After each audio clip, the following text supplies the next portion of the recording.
आगे बढ़ते हैं और आपको लेकर चलते हैं भारत की तरफ। खबर ये आई है कि भारत जो है वो इस वक्त अगर ट्रैवलिंग की बात की जाए, ट्रैवलिंग डेस्टिनेशंस की बात की जाए, तो दुनिया की जो ख़तरनाक तरीन ट्रैवलिंग डेस्टिनेशंस हैं उनमें भारत शामिल है और भारत का चौथा नंबर है उन डेस्टिनेशंस में। अगर ख़तरनाक ममालिक की बात की जाए ट्रैवलिंग के हवाले से, तो सबसे पहले है फ़िलिपाइंस, दूसरा नंबर है कोलंबिया का, तीसरा नंबर है मेक्सिको का और चौथा नंबर आता है भारत का, जिसका इंडेक्स है 77.86। अब ये जो इंडेक्स बनाया गया है इसके अंदर 35 फैक्टर्स को शामिल किया गया है और उन 35 फैक्टर्स में माशरे में जो तशद्दुद है उसके हवाले से जो है वो पैमाइश की जाती है। फिर उसके अलावा मुसल्लह तसादुम जो है उसको देखा जाता है, सेहत का जो इंफ्रास्ट्रक्चर है उसको देखा जाता है, ख़वातीन के हवाले से जो मामलात हैं कितनी वो सेफ़ हैं उस माशरे में उसको देखा जाता है, कुदरती आफ़ात को देखा जाता है। और इन तमाम चीज़ों को देखने के बाद ये एक मैट्रिक्स बनाया जाता है और रैंकिंग की जाती है और उस रैंकिंग में भारत जो है वो चौथे नंबर पर आया है। और अगर अमेरिका की बात करें तो अमेरिका ने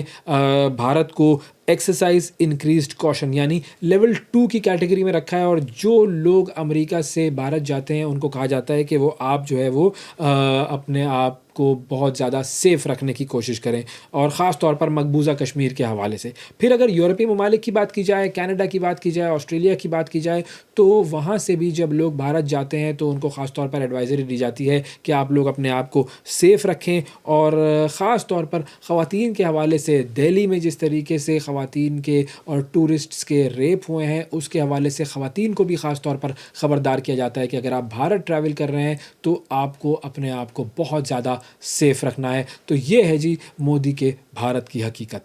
और नाज़रीन, वक्फ़ा हमें लेना है, लेकिन वक्फ़े से पहले हम एक छोटी सी रिपोर्ट आपको दिखाना चाह रहे हैं। जंगें हर तरफ चल रही हैं, रूस और यूक्रेन की भी जंग चल रही है, इज़राइल ने फ़लस्तीन पर जुल्म व सितम के पहाड़ तोड़े हुए हैं और अब ईरान पर भी हमले किए जा रहे हैं, शदीद हमले हो रहे हैं।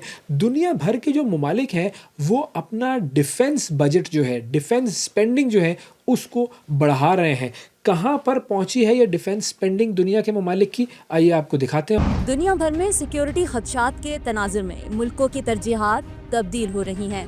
20वीं सदी में इंपीरियलिज्म से निकलकर अमन की तरफ बढ़ने वाला सफर अब उल्टे कदमों दोबारा जंगों की तरफ जा रहा है। गुज़िश्ता सदी में मुल्कों ने सेहत और तालीम पर अखराजात बढ़ाए थे, लेकिन एक बार फिर दुनिया में जंग के बादल छाए हुए हैं और यही वजह है कि दुनिया भर का दिफाई बजट आसमान को छू रहा है। 2024 में आलमी दिफाई अखराजात में अमरीका सरे फहरिस्त रहा। अमेरिका ने 997 बिलियन डॉलर के साथ सबसे बड़ा दिफाई बजट मुख्तस किया, जो दुनिया के मजमूई दिफाई अखराजात का 37% बनता है। चीन ने 305 बिलियन डॉलर जबकि रूस ने 80 बिलियन डॉलर दिफा पर खर्च किए। भारत ने 75 बिलियन डॉलर, सऊदी अरब ने 68 बिलियन और बरतानिया ने 80 बिलियन डॉलर के दिफाई अखराजात किए। यूरोपीय ममालिक में जर्मनी का बजट 67.8 बिलियन डॉलर रहा, जबकि फ्रांस ने 61.3 बिलियन डॉलर खर्च किए।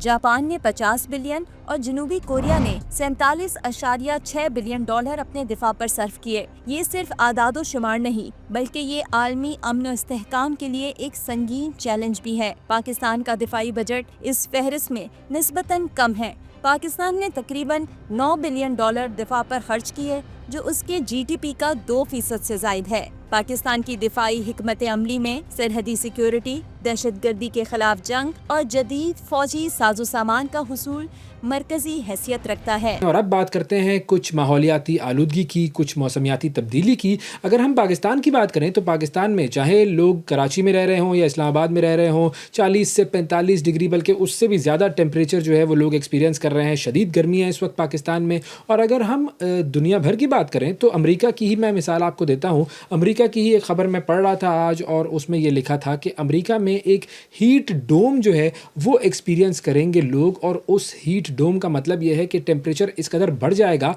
कि वहाँ पर जो है वो ट्रिपल डिजिट्स में पहुँच जाएगा टेम्परेचर। तो शदीद गर्मी सारी दुनिया में बढ़ रही है। हसन अब्बास साहब हमारे साथ मौजूद हैं, एनवायरमेंटलिस्ट हैं, और उनसे हम ज़रा इस मामले पर जानकारी हासिल करते हैं। अस्सलाम वालेकुम हसन साहब। जी वालेकुम अस्सलाम। बहुत शुक्रिया सर प्रोग्राम के लिए आपने वक्त निकाला। सबसे पहले तो मैं ये चाहूँगा कि अभी हम जो बात कर रहे थे क्लाइमेट चेंज के हवाले से कि एक्सट्रीम टेम्परेचर्स लोग जो हैं वो पाकिस्तान में भी और दुनिया भर में भी एक्सपीरियंस कर रहे हैं। पहले पाकिस्तान की बात कर लेते हैं। तो एक तो वो इम्पैक्ट है जो कि गर्मी का इम्पैक्ट है जो हम सब महसूस करते हैं, लेकिन उसके अलावा और कौन-कौन सी जगहें ऐसी हैं जहाँ पर ये क्लाइमेट चेंज का इम्पैक्ट हो रहा है? जैसे कि एग्रीकल्चर पर हो रहा होगा, इकॉनमी पर हो रहा होगा, तो कौन-कौन से एरियाज़ ऐसे हैं जहाँ पर ये क्लाइमेट चेंज इम्पैक्ट कर रहा है या करने वाला है पाकिस्तान के हवाले से? जी देखिए, क्लाइमेट चेंज जो है वो तो बेसिकली जो ज़्यादा हीट आपके सिस्टम में आ रही है वो ट्रांसलेट हो रही है क्लाइमेट चेंज के सिलसिले में। और इसका जो पहला इम्पैक्ट आता है क्लाइमेट चेंज का वो हाइड्रोलॉजी और वाटर रिसोर्सेज के ऊपर आता है, क्योंकि आपका हाइड्रोलॉजिकल साइकिल जो है वो क्लाइमेट चेंज से जो है उसमें रद्दोबदल होती है। और ऐसा मतलब है कि ऐसे इवेंट्स जो हैं वो हाइड्रोलॉजिकल रूनुमा होते हैं जिनका हम पहले से जो है वो बहुत ज़्यादा हम उसके आदी नहीं हैं। मसलन फ्लड्स ज़्यादा हो सकते हैं और ड्राउट ज़्यादा हो सकती है। ड्राई स्पेल के जो डेज़ हैं वो बढ़ सकते हैं, वेट स्पेल के डेज़ बढ़ सकते हैं। जो सीज़न्स हैं आपके रेनफॉल के वो आगे पीछे हो सकते हैं। मसलन हमने इस दफ़ा देखा कि सर्दियों में बारिशें बहुत कम हुई, लेकिन फिर एंड ऑफ द विंटर हमने काफ़ी बारिशें देखीं। फिर अभी जो एक मानसून का है वो हम एक्सपेक्ट कर रहे हैं कि इस दफ़ा थोड़ा-सा ज़्यादा होगा। तो ये इस किस्म के इम्पैक्ट्स हैं जो कि हाइड्रोलॉजिकल साइकिल से। दूसरा जो है वो ऑब्वियसली हीट है।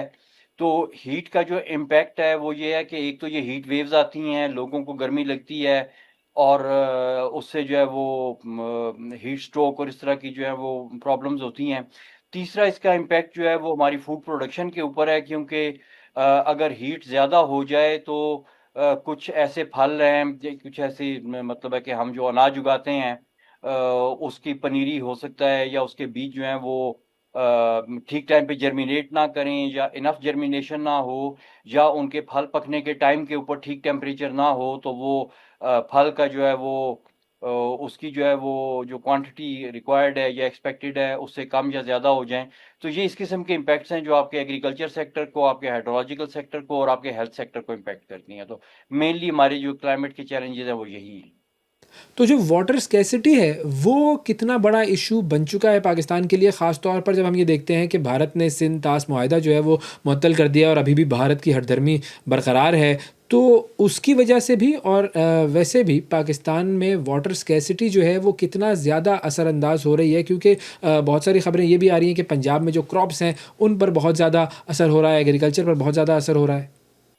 देखिए ये जो वाटर स्कैर्सिटी के नाम के ऊपर लोगों को डराया जा रहा है, ये दुरुस्त नहीं है। हमारे यहाँ वाटर स्कैर्सिटी बिल्कुल भी नहीं है।